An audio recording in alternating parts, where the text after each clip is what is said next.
Uh-huh. It's showing it's Okay, recording. it looks like it's, thank you. I appreciate that. Okay, so welcome to April's foster and adoption call.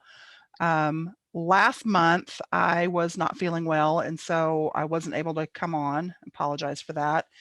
I did record a lesson, and I'm wondering if any of you, it's okay if you didn't, but if any of you had a chance to take a look at that recording in the cafe, if you'll let me know.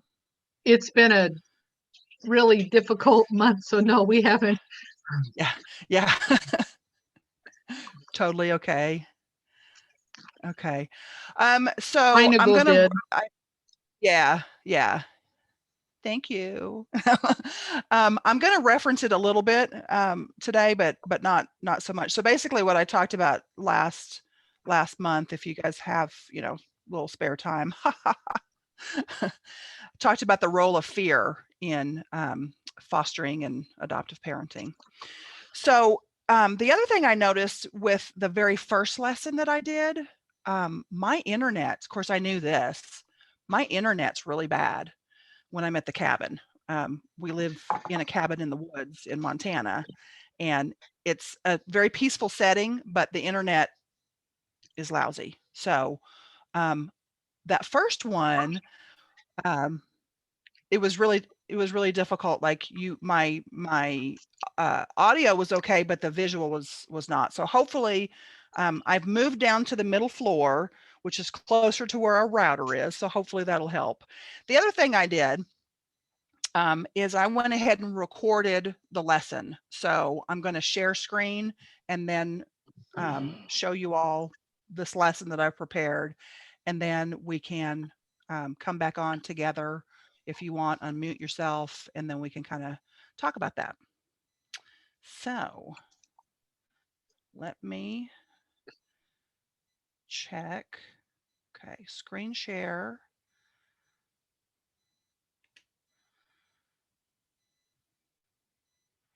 Are you guys seeing that looks like a recording of me? No, No, not yet. not yet. Oh, good.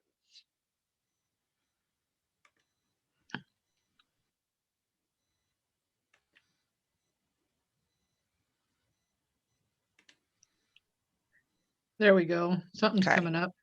Okay. All right. Thank you, Kathy. I appreciate you. Hey, welcome to. This is going to be weird seeing you twice. Oh, really? That's okay. I can't hear you on the recording though. Can you not hear me on the recording? No. Okay. Lips are moving, but well, actually now you're paused. Yeah, I paused myself. Oh, shoot. Oh. Okay. Stop share for a second and make sure that my, oh, you guys get to practice patience today.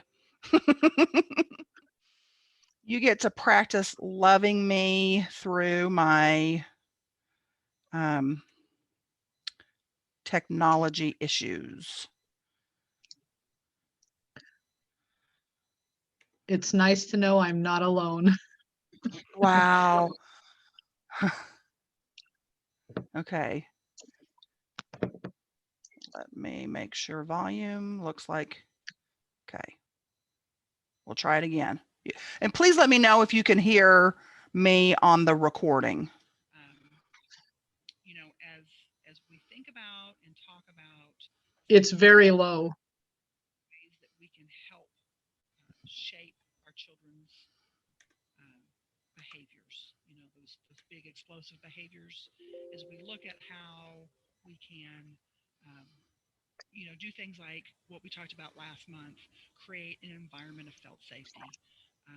Our goal is obviously to change their behavior, right? To help them to come out of their fear brain um, into their thinking brain, right? A lot of times we're talking about. That's better.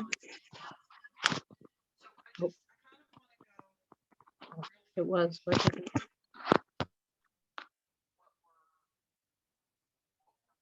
Now I don't hear anything.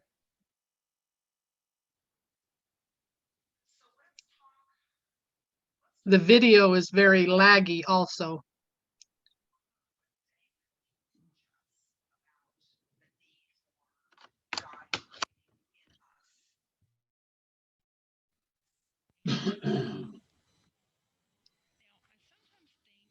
No sound on my end.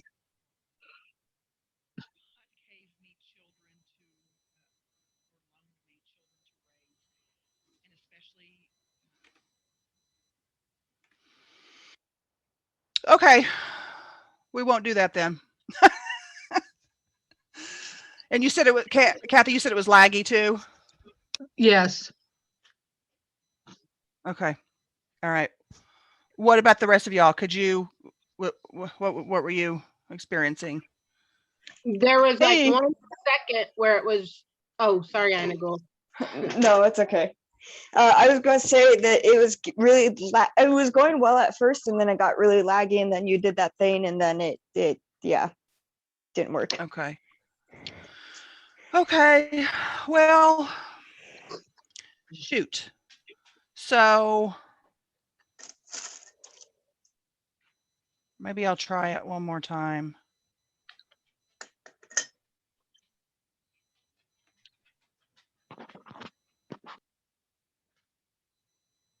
And then y'all let me know. Hang on.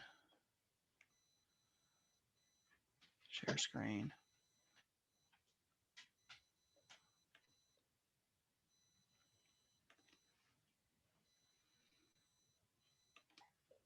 Hey, welcome to April's foster and adoptive parenting. I can't hear anything. It's really low. Just unplug Okay. those.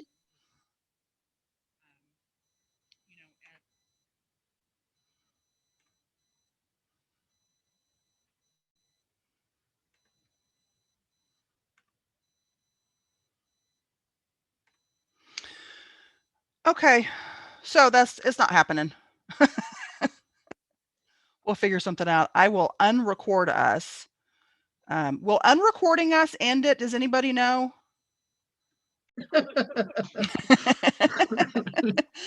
Okay, well, I But have it is a huge unpaused the recording. responsibility. Yeah. So I've unpaused the recording. I don't know what we'll do, what we'll do with this, but for those who, if we decide that we're going to like actually publish this, the blooper reel is the first 10 minutes or so of this. And for those of you who may be doing listening to the recording, I had asked the ladies here kind of what we, so since plan A didn't work, what do you want to talk about?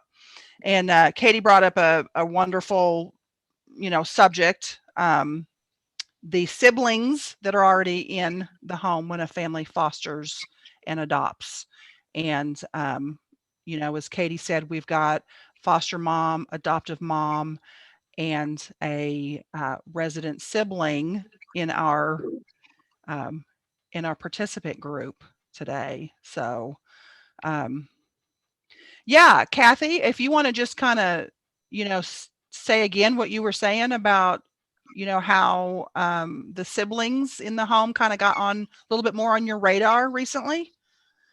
Well, we had spent so much time with our children. We fostered for 12 years, but this last group has had some severe trauma, more so that it really took all hands on deck. And our daughter, who is 19 but Down syndrome, so she's intellectually younger, she was put on a back burner for a whole year. And she had graduated from high school, so she was over kind of in her little apartment area, but was left kind of on her own. And we really began to see some emotional needs not being met. And I hadn't even thought about that till we started reading your blog, Suddenly Siblings. and realized that there is an effect. We love adoption. We've adopted through DHS before, but we didn't realize, well, there hadn't been as a significant in our immediate home. Now our granddaughter, Katie's daughter, really actually even was affected because we're an older couple raising and fostering young children. So she took a back seat and really has struggled because she didn't get grandma and grandpa. She And- still struggles. Yes. And so we've been so busy dealing with the trauma from the children that we weren't able to meet the needs that now are created. I mean, there's new trauma created from the resident siblings and grandchildren because there ended up being neglect in the sense that our energies were divided. So now we're having to repair those and breach those areas. And I haven't quite figured out, because now I have a 16-year-old grandchild who lives such a distance, it's not easy to make up for the lack that we created due to the last, like, maybe 4 years of the severe trauma that's been in our home. You know, it's interesting when parents look at fostering or adopting. What's always on our mind, in the back of our mind, is how, if we already have children in our home, right? Is how is fostering going to affect that child? Or how is adoption going to affect that child? You know, nobody goes into fostering or adoption already as a parent thinking, oh, I'm just going to put my kids in the back burner, you know, the original kids in the back burner. No, nobody does that. So, you know, it's a big question, and it's a question that I didn't really have any kind of answers for until my 5 biological children were much older. So I have 5 biological children. The oldest is 30. Well, of all my children, the oldest is 30 and the youngest is 21. And so I had 5 when we adopted our twins, and they came from a Russian orphanage, and they came with a lot of trauma. And so obviously their needs were front and center. And it wasn't until many, many, many years later that I knew, because my biological children were telling me, hey, this has been traumatic for me. When my youngest was, I homeschooled all my children. So when my youngest was in high school, about ready to graduate, I was thinking, I've got to sort of reinvent myself. I'm not going to be a homeschool mom anymore. So what do I want to do? Well, I've always kind of been involved in adoption and foster care. And I thought, well, I'll go back to school. I'll get my master's degree, and it'll be around the area of taking care of the family, you know, the foster and adoptive families.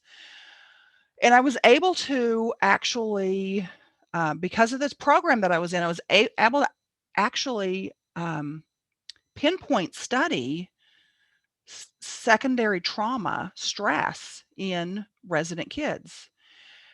So all of my homework assignments and my papers and all the things that go in with a master's degree was all centered around that. And I was shocked to find that this was back 2016, 2018. I was shocked to find that there just wasn't a lot of information on how fostering and adoption affects the kids already in the home. And I guess in a way it kind of helped me not to feel so bad that I'd overlooked it, because the social workers were overlooking it. You know, the social scientists were overlooking it. And so I began to just research it and to see, okay, so what is secondary trauma stress? Secondary trauma stress used to be called caregiver burnout. And that's a term you can research. A lot of times that happens with those in the social sciences, the caseworkers, they will have, so it's indirect stress that's put on them because of their closeness to somebody who's had primary stress.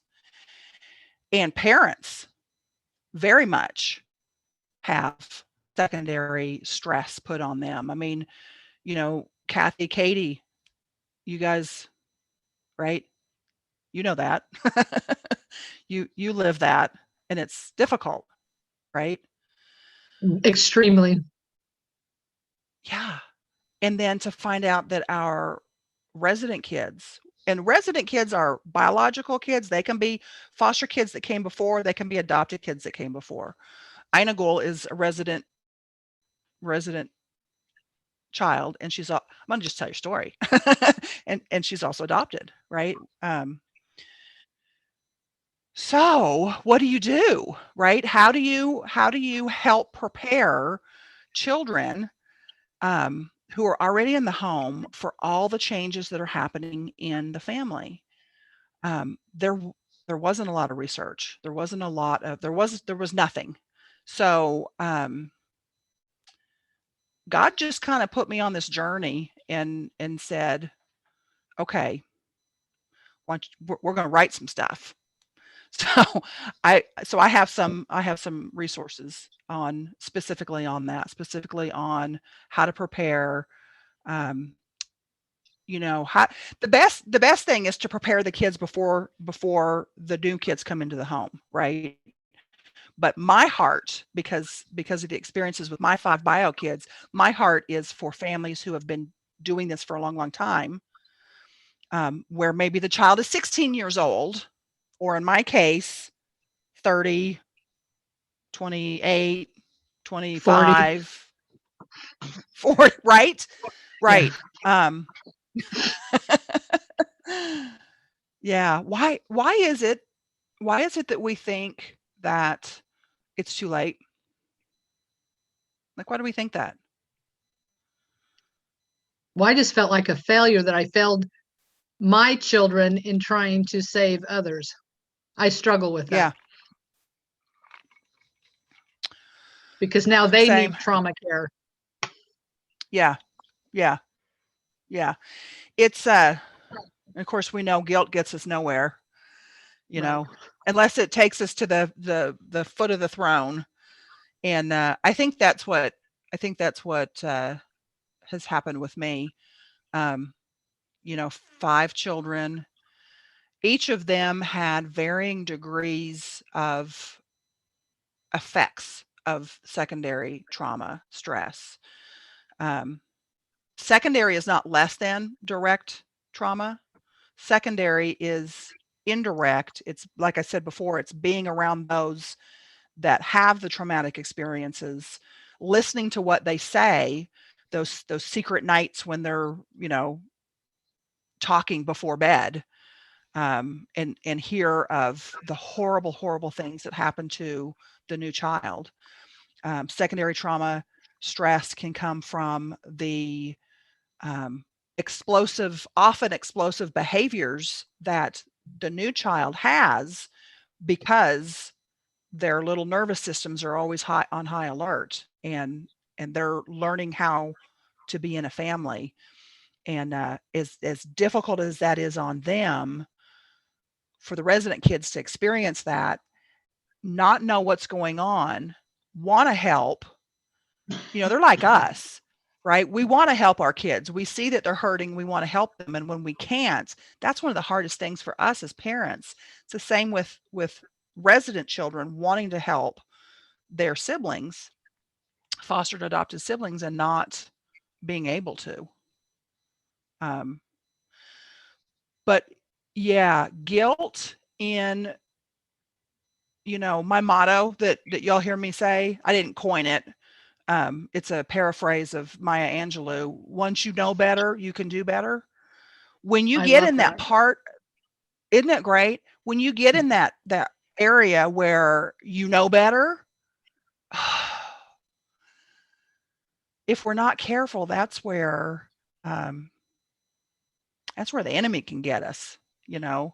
that's where shame can creep up, and feeling guilty and feeling like we're horrible parents and horrible people. I had to go through all of that before I was able to write about this subject.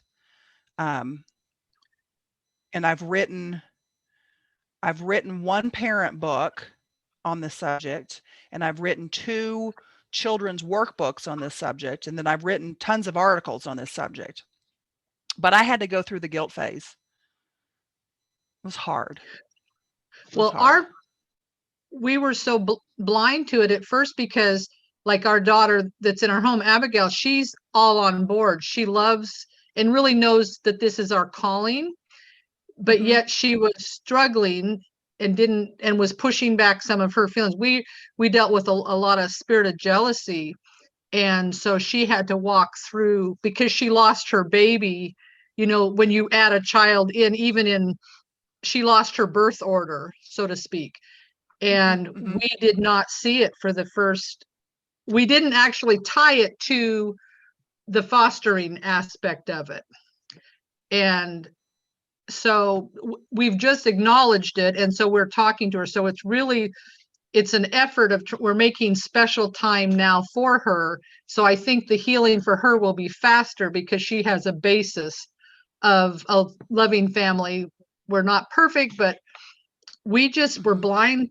We didn't realize because and like for our granddaughter, they moved. And so that was really hard because she'd been with us her whole life for 6 years. Then she moved, then we started fostering.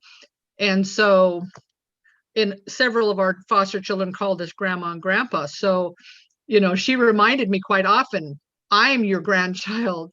And so, Yeah. but we were in our resident children, I had never thought of it. So just acknowledging it has really brought us peace. But now we're just on our face before the Father. How do we give time to to what each child needs? But I'm noticing with Abigail that it's the healing process for her is coming faster because she had a basis of, she didn't have the trauma that our other ones started with. Mhm. Mhm. Yeah, it's definitely something that we can't handle on our own. It's definitely something that we need to be very mindful that God is in it. Um, and be mindful that though we may not understand or be able to really articulate it, um, he can make good and does make good out of every situation. He can make good out of us not knowing. And when my daughter, so one of my bio children has had the hardest time of all. The trauma spillover from the twins has affected her the most. And she's been the most vocal. She tends to be more vocal anyway. And she's the one who she's the if you see in some of my resources a co-author, this is that one. Um, because of her sharing with me very candidly about what she needed years later as an adult, because of that, suddenly siblings came to be. And she and I used to go speak to clubs and organizations and foster support groups, foster care support groups, adoptive support groups.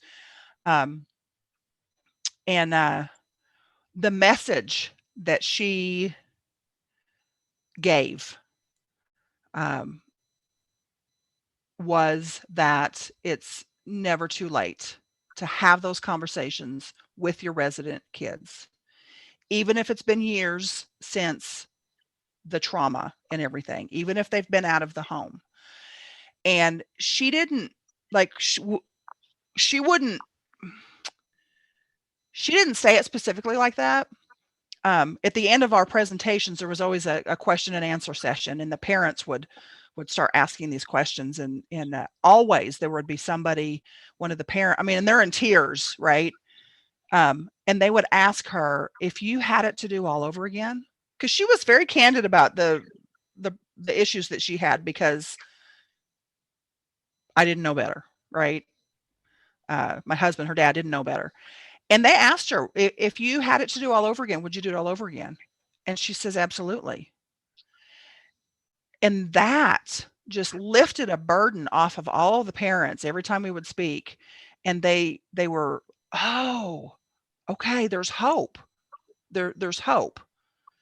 So yeah, I want to say that there's always hope. I mean, we've had people talk to us about this, that where their children are like they're in their 70s and their children are in their 50s. And they've said, can I make repairs? I'm like, well, who do we serve? We serve the God of repair. We serve the God of redemption. Of course you can. You know, what is it going to look like? It's going to look like different in every family. It's going to look like different in every situation. It's going to take communication. It's going to take vulnerability.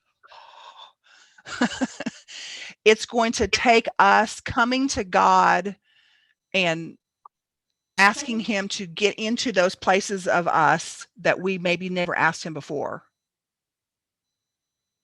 Right? But it's absolutely possible to make those repair. Even if your children are no longer living, your resident kids are no longer living in your home. So if your resident kids are living in the home, that's a lot. I don't know if I want to say easier, but we can see the progress. Let me say it this way. We can see the progress in the healing happening easier with our children that are already in the home, because they're there and we can see it. We can see the light return in their eyes. You know, the same daughter would tell me all the time when she was a little kid, if I was inappropriately disciplining one of our twins, because they didn't know better and I thought they were being willful. And she would say to me, Mom, look at their eyes. The sparkle in their eye is gone. You know, so one of the things we can do is we can look and see, okay, is the sparkle coming back in the eyes of our children, our resident children, when we implement some of these things that help them to feel safe. And last month's webinar was all about this idea of felt safety. So if you haven't seen that, you know, take a peek at that one, because it's talking about the different things that we can do to help them know that we're there for them, right? So usually we think that in terms of helping our foster and adoptive traumatized children, helping them to know that they're safe.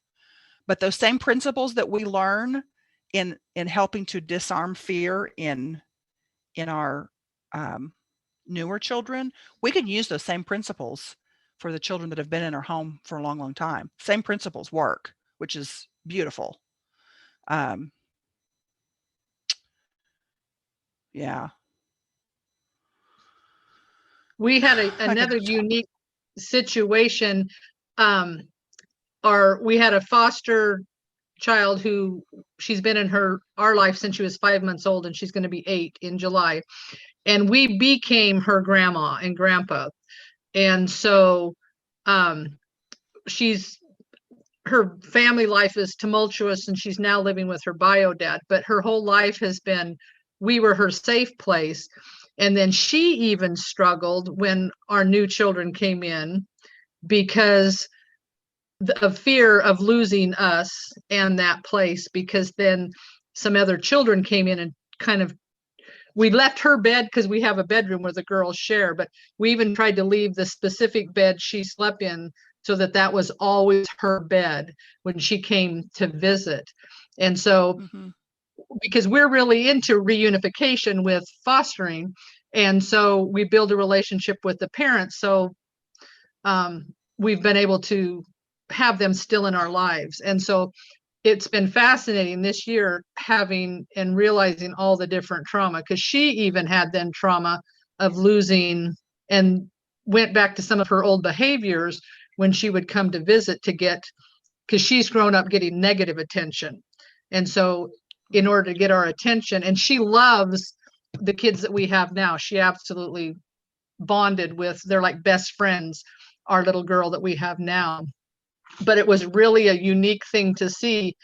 Even she, like I have my bio granddaughter who felt neglected, and then I had my foster grandchild that felt afraid of losing her position in our heart. And so we've just had this whole gamut of different emotions in every level of child. And we're still working with the foster granddaughter because it's just unique emotions. It is. It's very unique emotions. I see so many. You guys tell me if you see this parallel too, or if it's just me. I see so many parallels between what we're talking about with the dynamics between resident kids, newer kids, the jealousies, the insecurities, the questions, are you taking my place? You know, looking at, like my bio kids kept score. It seemed like they kept score. You know, you spent this amount of time with so and so and you didn't with me. And so they would keep these, you know. I see some parallels between that dynamic and what happens in the body of Messiah. Everybody seems to be competing for daddy God or mommy daddy us for our time and our attention and our affection. And we're all looking around to see who got something from the parent. You understand what I'm saying? Does that kind of make sense? Like there's a lot of jealousies within the body of Messiah and a lot of pointing fingers, and you're not doing it right. And I don't like the way you're doing it. God loves me better, kind of a thing. And there's that similar dynamic that we see in the families. And I don't know. I don't know what to think of all that, other than it's something that I notice. And when I know that the jealousies and the insecurities in foster and adoptive families, when that stems from insecurities and fear of being left, fear of being not good enough, fear of having mom and dad taken away.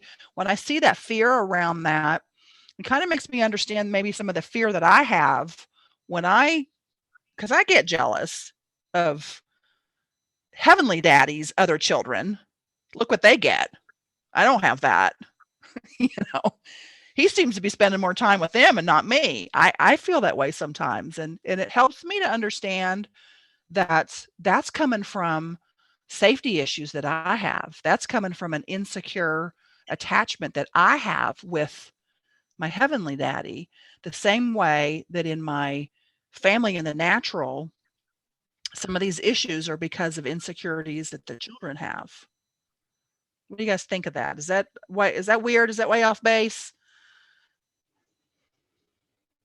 Well, I think it's kind of like psychologists become psychologists because they had issues. I don't have a good relationship with my father. It took a long time to trust my heavenly father. I wasn't good enough. I wasn't pretty enough. You know, and so that my heart to bring, you know, let children know that they're loved and that they can't, I wasn't kept safe. So my heart's desire, my trauma created, I'm who I am, but it's to try to save other children. But it's very hard to trust your heavenly father. And so then our children are having a hard time trusting a mother or a father, especially in our cases, recently, father, the male figure. And so as I mean, it's really helped our relationship with the Heavenly Father, because as we're growing and getting healing to trust him, then we're then relating that to them, and it's a trickle down. Mm-hmm. And Mhm. so Mm-hmm.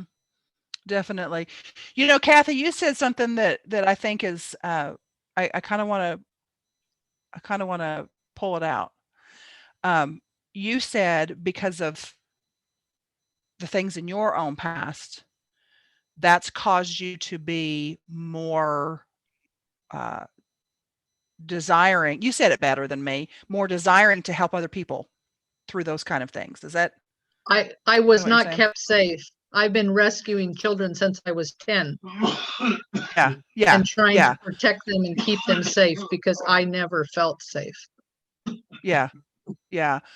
So that is a great example of how our Father can use a bad situation in your earlier life to bring blessing to those around you and healing to you all around that Ministry issue. of reconciliation.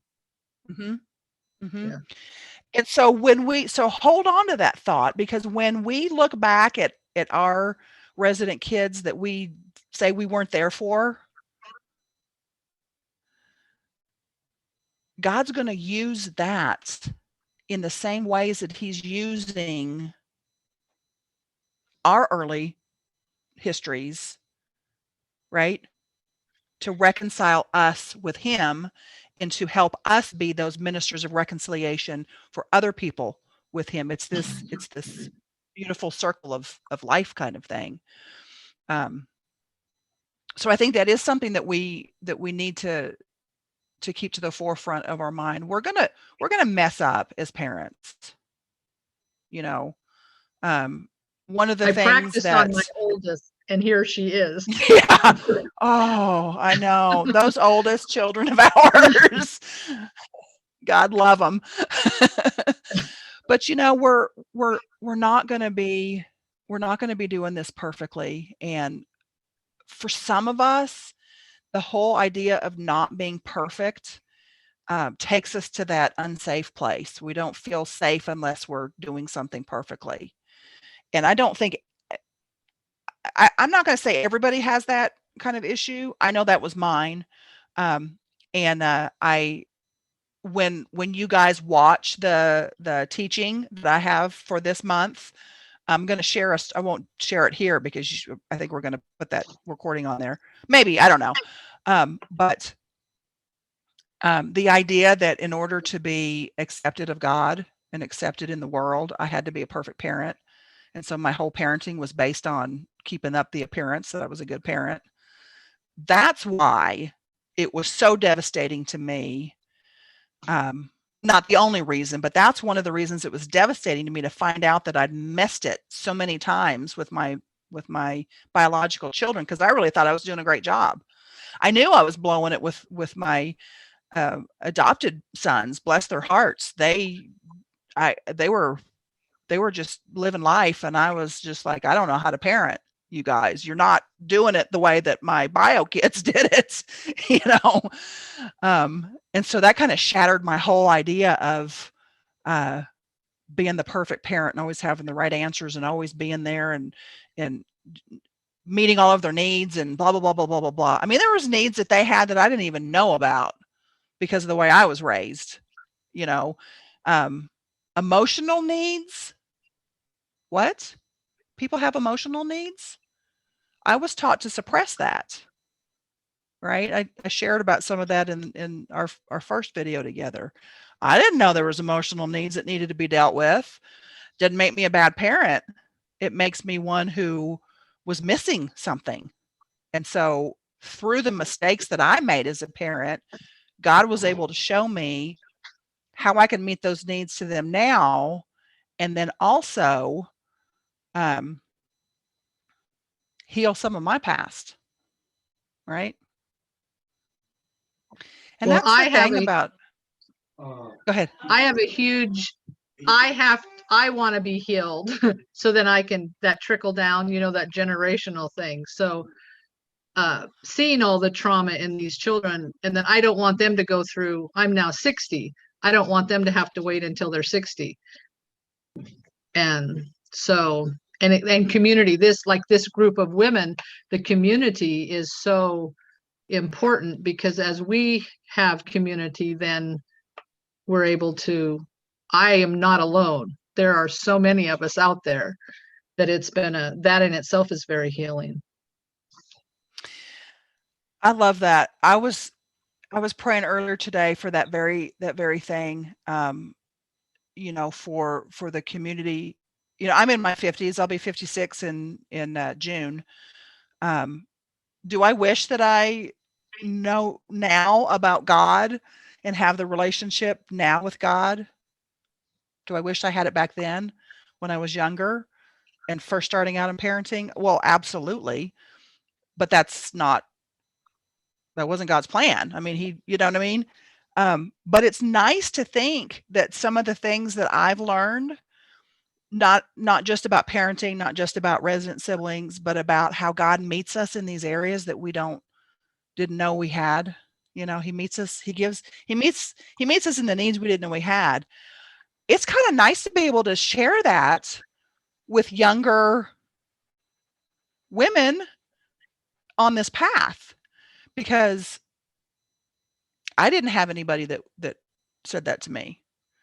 Well, and Now, had especially with I- resident siblings, because that Yeah. is something no one has ever, you're the first Yeah. person I've ever heard talk about that. And there's such a need for fostering, and I'm always Mm. encouraging people, but now that piece will always be added in my Mm. realm of influence, is to take care of the resident children, Yeah. resident grandchildren, because I honestly didn't know, but now I know better, so I will do better.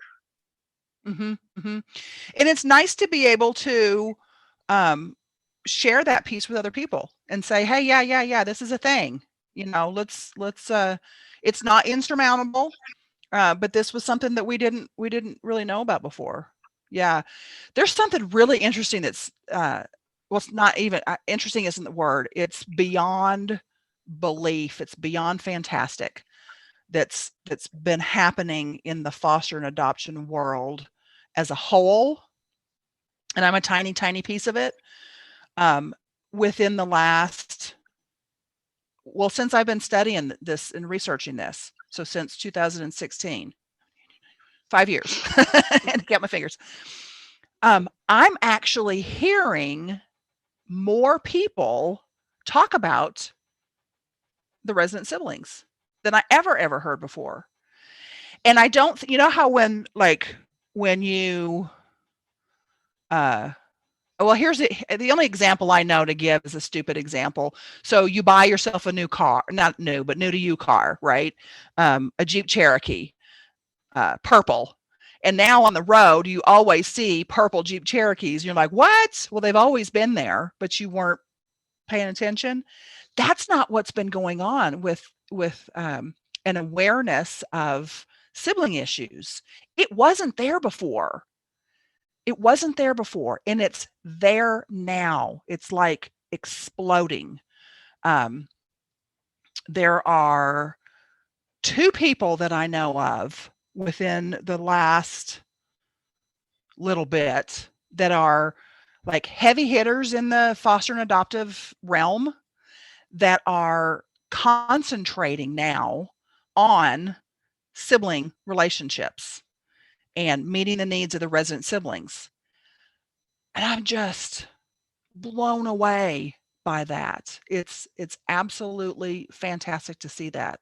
The more resources that we can have available for ourselves to give to other, the better. It's a very important, very needed issue. And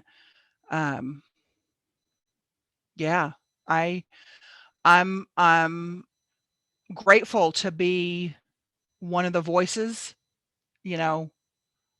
speaking for resident kids where they didn't have a voice before. One of the things that we when we look at trauma-informed care to help our foster and adopted child heal, well, God does the healing, but you know what I mean. One of the things that we look at is I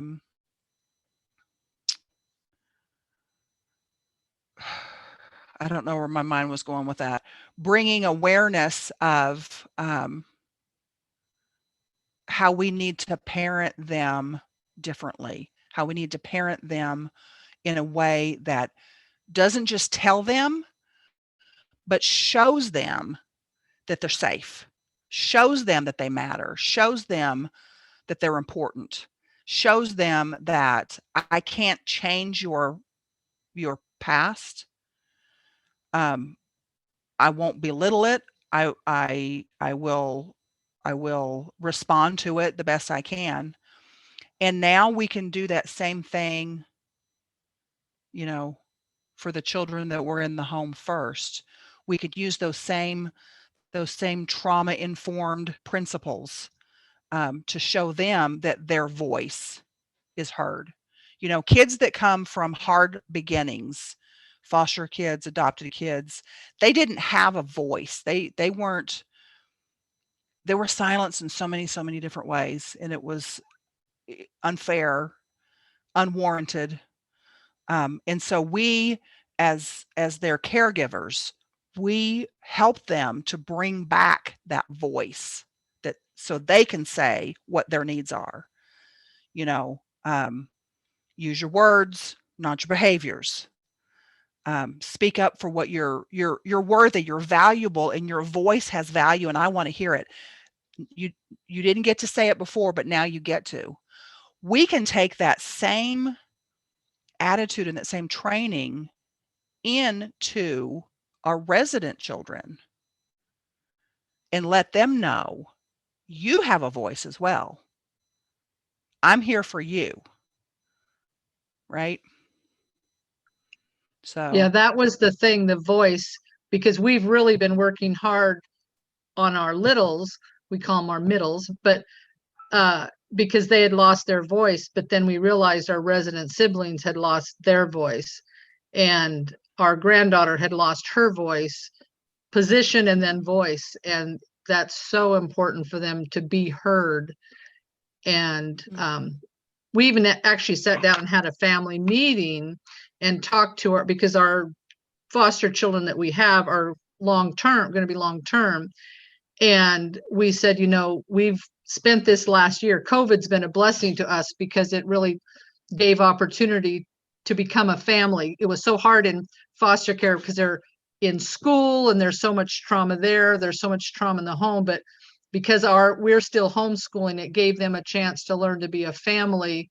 And we finally came up to air for air, and we had to sit down and say, you know, we've given the last year and a half to your needs, and now that you're in a safe place, these are some needs that were created, and so now we love you, you're safe, your voice is heard, but now we need to spend time with Abigail. And so they actually really could see that and understand it. So then we kind of became more of a cohesive unit that way. I love But it. the voice has really, there's been so much where we realized that they lost their voice. And that's what we work with our foster children, is for them to find their voice. And so it's a double-edged thing but just to be consciously aware of it has been such a great help for us. And I think, you know, again, God works all things for good, right? So each one of us, every human being, needs to understand that we have a voice. And each of us, I think our voice, and by that, who we are, our value, our worth in the world, the things that God is saying to us and through us, our personality, our core being, that's all tied in with this idea of voice. Each of us has had our voice muffled somehow in our lives. I don't think any of us, even even children who have grown up in a very grown up with a very secure attachment to their parents growing up. There's always times when our voice is going to be muffled and who we are is going to be kind of stomped on. We all need to know that our voice matters. And it's a lesson that I think God wants each of us to find out with him. You know, he's the one who gets to, y'all see me, gets to peel it back, right? And so in the long run, it's a good thing. It's a good thing when, we don't know, we don't understand redemption unless we've been enslaved. Right? Right. We don't understand how God frees us from constraints. Egypt, Mitzrayim means the narrow places. We can't experience him filling up our lives with him unless they've been constrained. So I'm going to see what the chat's looking like.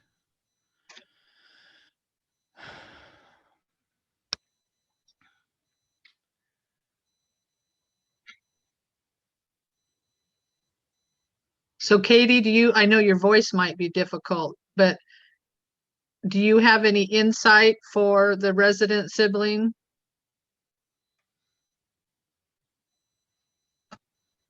Oh yeah, because then when you don't talk all day, then it really sounds fun.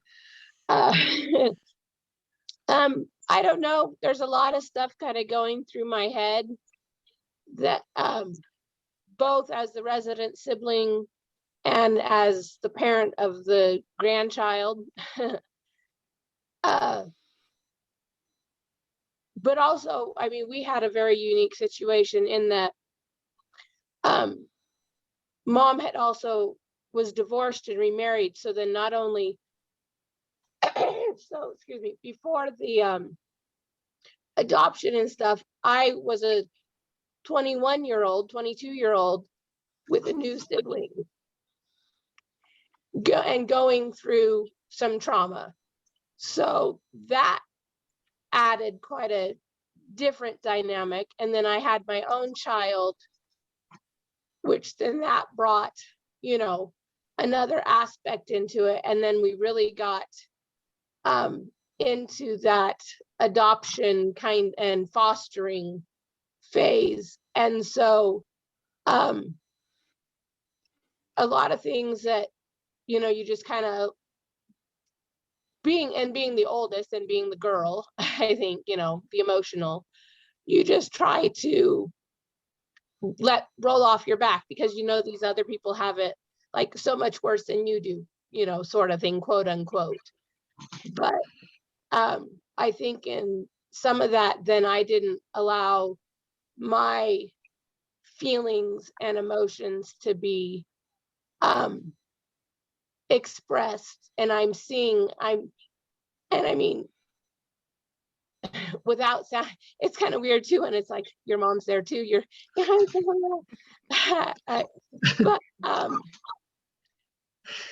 some things I'm finding even now that maybe I'm even a little resentful of that. And like, I've not like let it be too much, I think, of a stumbling block between our relationship, but just things like, that really did kind of bug me, or, and, things where I'm seeing now that I'm going to have to use my voice and say, Mom, this and this needs to happen because this is what I'm seeing. This is what I'm feeling, not only for myself, but then for my child who has, I think, lost a different aspect that she could have had it been a different setup in our family, which I mean, everybody has to deal with what they're given, but I know she's had a lot of like, well, why'd I get stuck with this sort of situation? And so I think just like you said, you know, making sure that we make sure our voices are heard, and not in a way of like, oh, I'm trying to make you feel bad, but this is what needs so that there's a repair, that, you know, the relationship can be stronger and moved forward, that if it hadn't have been discussed, then, you know, mountains, or, you know, molehills turn into mountains really easily if you don't talk about them. Yeah. Yeah. Um, you know, if we if and there are some things, if there's some things that we can do for our resident kids when they're younger to help them know that it's okay for them to talk about how things are difficult for them, that's going to benefit them. You know, Katie, you're so right. And when every time I talked with adult resident siblings, I hear the same thing. Looking back on it, I had my needs, but when I compare my struggles with what my brother or sister, foster brother or sister are going through, I'm not going to speak up for what's bothering me because it can't compare to what they went through. If we could help the resident children to know, no, your needs are important too. You know, it's okay to speak up. It's okay to ask for time with mom and dad. It's okay to ask for your needs. If we can give them permission somehow, right? And that's going to look different depending on the child and the family. Letting them know ahead of time. You know, one of the best things is to get this information to families before they foster and before they adopt, because they can have these start the conversations with the resident children. You know, you may feel this and this and this. You may feel resentment of your new sibling at the same time you love them, and that's perfectly normal. Resident children need to know that their feelings, even some of their hard feelings for the siblings, is perfectly normal, and it will fluctuate, and it doesn't make them a bad sibling. Yeah, the more we can let the resident siblings know ahead of time, this is what's possibly coming. These feelings are common. These insecurities are common. We can get through this together, and open up that communication. You know, not every family starts out being very open with communication. The family I grew up in, we did not talk about hard things. We did not talk about anything other than good, happy thoughts. Same with me with raising my children until our twins came, and there weren't enough happy things in their life for us to just focus on that. So we were kind of forced to focus on the harder things, and that opened up this whole idea of, yeah, it's okay to talk about hard things. You know, our family's communication style has improved tremendously because it wasn't so good in the beginning. We've made great strides, and I hear this from families all the time. And I hear it from families who've been using the Suddenly Siblings materials, that their style of communication with each other was not that open, and now they're all learning it's okay. So, you know, positive things can happen. Well, because it was just was it last week that I actually, because Katie was older, and so I said, oh, I never thought about you. You're a sibling. I mean, we had asked her because in order to do what we do, she actually came on board because she will be their caregiver. But I had never, it's amazing and it's wonderful because now we can think about it. And when you know better, do better, to even ask her how she had felt. And so, Yeah. But you just get into the thick of it that we finally got to come up for air, and I just praise Yah for that, because now that we were able to come up for air and breathe, and then we were able to focus on and for us, it's really going to be our granddaughter. They each need individual time. And so like when you work on charts for young children, they want to have a one-on-one with mom. Well, my granddaughter bio needs one-on-one with grandma. And so we have to figure that out, because that's necessary, important. And so it's really, the Father I know he will work that out for us, but that it's not a wrong thing, because it's a needed thing. And I think for Olivia, that will help repair that breach, knowing that in grandma's heart that she is worth one-on-one time. Well, and I think too, I sound like a frog. You sound great. It's important for the foster kids to kind of learn, because yes, they're in a different situation, but they need to know how real families, well, not real families isn't the right word, but healthy families function, and healthy families need to make time for each individual child, especially if you're going to have several. And so I think it will help them learn too that time can be given to the other kids without having them have to always necessarily even be like included, but they're still loved and they're still included, even if the time is being given to the other child or grandchild, or that sort of thing. Because it's my daughter's heart is hurt right now, because she doesn't feel like she has ever gotten to be important enough to kind of get one-on-one from grandma. Yeah, and that sort of thing. So it's always like, well, they always get it. They always have to be included too, so they don't feel bad. Which, I mean, she has a loving heart and she's a great kid, and she includes people that most people don't include in things. But in her personal life too, she needs to find that she's important enough to get that one-on-one time as well. So. And that it's not being selfish to need that. Exactly. You said something really important, Katie, that is often overlooked in families that have children who have come from really hard beginnings. Our hurt children take up so much of our time, and they shouldn't always.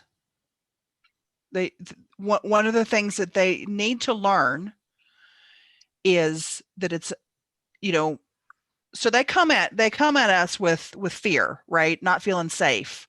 And so their big explosive behaviors are their way of trying to survive. But they need to know how it works in families. It's a give and a take. Maybe today you get to go and spend time with grandma. Maybe tomorrow you don't. And life is an ebb and flow,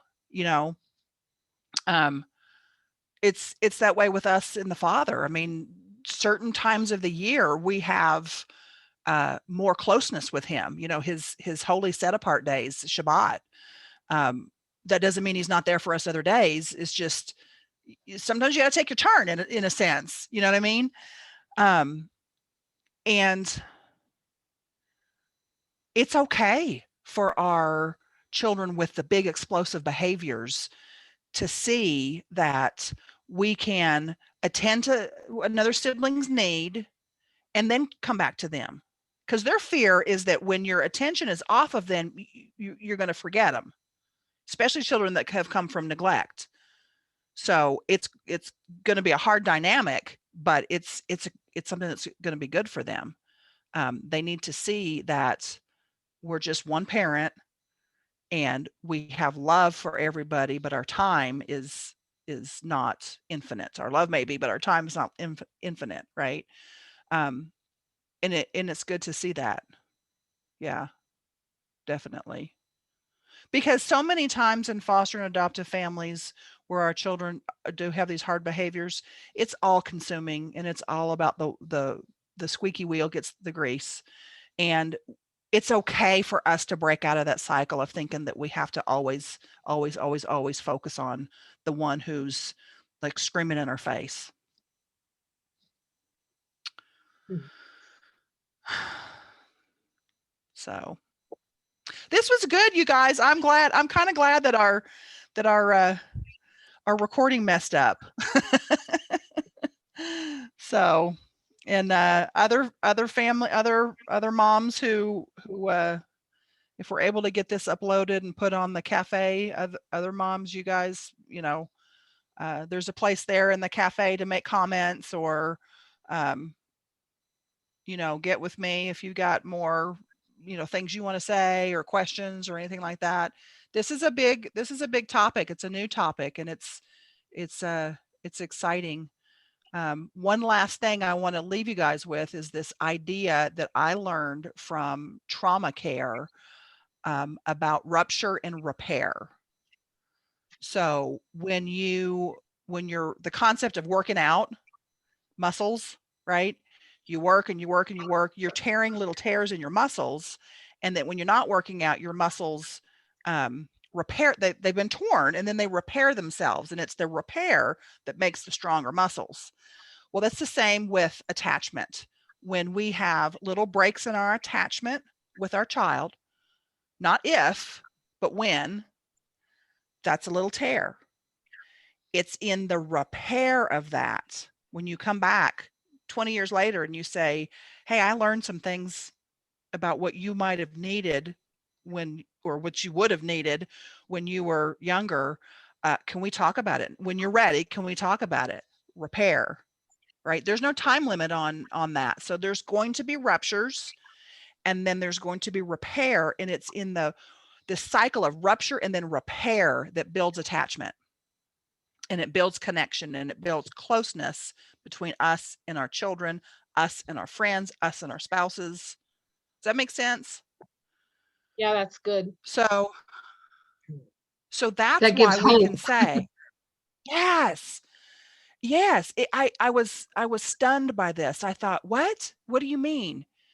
Rupture and repair is part of what it means to be attached?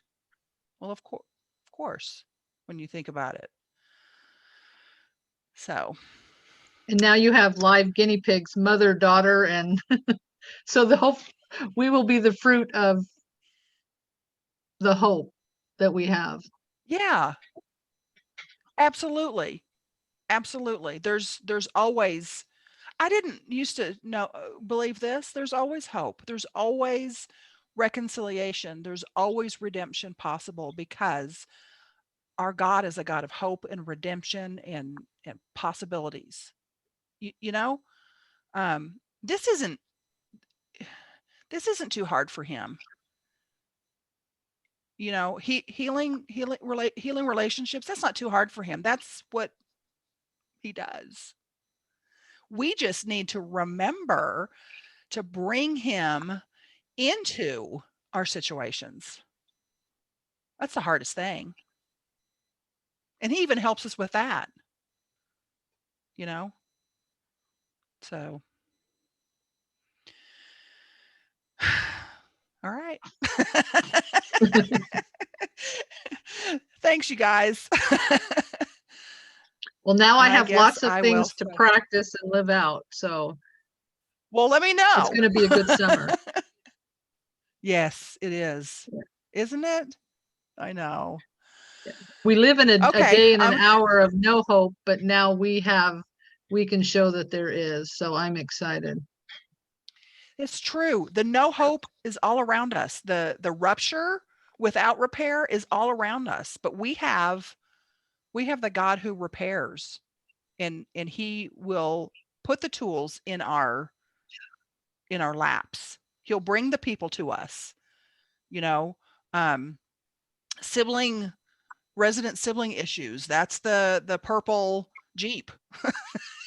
Right. You know, don't be surprised now that that you see this more. You'll hear more people talking about it. Don't be surprised. Well, I So, want to be a voice in our community, even in our foster parent groups on this side here in Oregon, because it's not been talked about and it really needs to. mhm. Yeah. Yeah. Okay, y'all. Thanks. Oh, thank you for hanging with me with all that nonsense in the beginning, trying to get the video going. That was It's all good. that was not what we were supposed to talk about. Right. They'll get a double I wanted portion this to. month. Do what? They'll get a double portion this month if you post both Maybe. things. I don't know. We'll see. Yep. We'll see how it's going to go. Okay. I'll see y'all next time. All right. Bye. Thank Bye. you.